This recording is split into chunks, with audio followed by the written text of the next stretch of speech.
comme je le disais, au niveau de la liquidité, au niveau du comportement des traders, au niveau des interactions entre les acteurs bancaires, tout est beaucoup mieux contrôlé. Donc vous nous le garantissez ce matin au micro d'Europe 1, une crise de type 2008 n'est plus possible.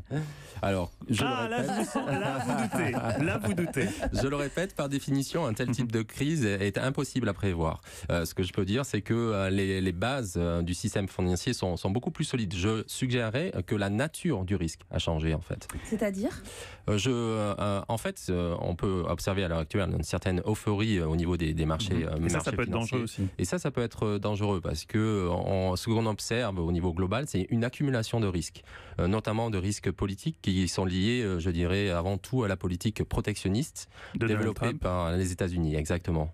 Donc ça peut faire la politique elle-même de Donald Trump peut peser sur les marchés et peut déboucher potentiellement sur une crise. Est-ce qu'il y a des pays en particulier que vous surveillez ou des domaines particuliers qui peuvent, d'où la crise peut venir? Tout à fait. Nous regardons plus particulièrement la situation des pays émergents qui se caractérisent en fait par des déséquilibres très importants.